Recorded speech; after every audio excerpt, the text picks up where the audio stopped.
Hi, I am Madu, a black African diver. I am going on my regular dive today. The ocean stretches endlessly before me, a vast, shifting expanse of deep blue. The sky is heavy with storm clouds rolling in, the shadows casting a restless energy over the water. The boat beneath me rocks gently, swaying with the tide. I take a slow, steady breath, feeling the weight of my oxygen tank strapped tightly to my back. The straps of my wetsuit press against my shoulders, the neoprene clinging to my skin like a second layer. My gloved fingers tighten the last strap, my heart beats steady but aware. I step closer to the edge, staring down at the abyss below. The sea is calm now, but I know what lurks beneath. An unseen world, untouched by time. One last breath. I step off. The water engulfs me, wrapping around me like a living thing. The cold seeps in, sending a shiver along my spine. Sunlight filters down in golden beams, growing dimmer as I descend. The deeper I go, the more the world changes. The colors fade, replaced by an eerie blue. The silence is absolute. Only the steady hiss of my regulator and the rhythmic thud of my heartbeat remain. I scan the darkness ahead, my flashlight cutting through the void. Then, there, a shadow emerges, towering and vast. At first, it is just an outline, but as I swim closer, the details take form. Massive stone pillars rise from the ocean floor, archways buried in sand, statues with hollow, lifeless eyes staring into the deep. This is no reef. This is a city. A chill slithers up my spine. The water shifts, not with the tide, but with something deeper. The pressure around me thickens, the hum growing stronger. I turn sharply, scanning my surroundings. Nothing moves. Then, in the distance, golden eyes. I freeze.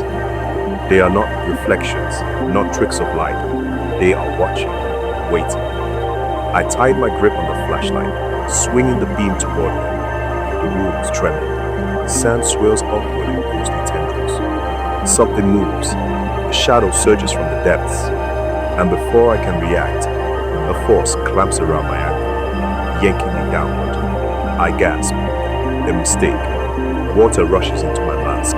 My limbs thrash, panic seizing me as the ruins blur into darkness. Then, everything disappears. I cough violently, my lungs burning, the air hot and thick. Sand sticks to my wet skin, the ground beneath me solid, real. I am no longer in the deep. The voices around me grow clearer, excited, urgent, chanting a name I do not recognize. He has returned. Egunoba lives. The conqueror has defied the sea. I push myself up onto my elbows, my muscles aching with every movement. The crowd is gathered. A circle of men and women dressed in flowing Ankara fabrics, the dark eyes filled with awe and disbelief. Some clap and raise their fists, others press their hands together in reverence. Where am I? A tall elder steps forward, his deep, lined face unreadable. His robes, embroidered in red and gold patterns, move in the wind. His voice is steady, unwavering. Ekun Oba, you were lost to the sea. And yet, you have returned. The gods have favored you. The name rings in my ears. Ekun Oba, the conqueror. But I am no conqueror.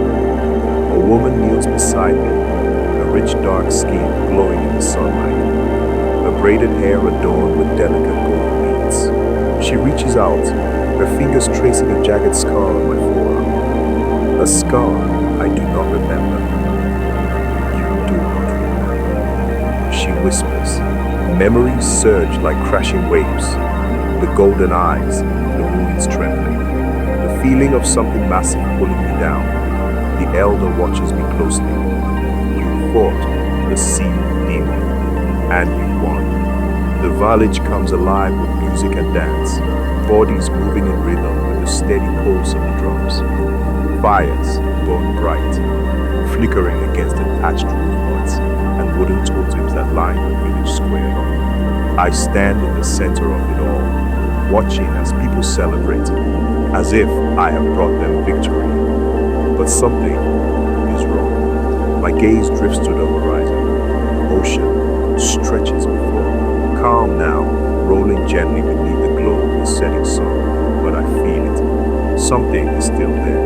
My breath quickens.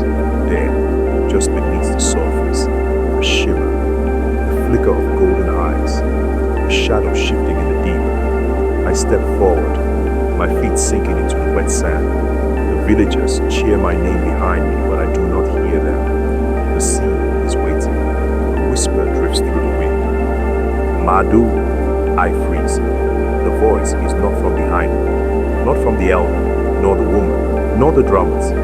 It is from the ocean itself. The waves roll in, calm and rhythmic, but the whisper remains. The sea calls my name. I was not meant to return, and yet I have. But for how long?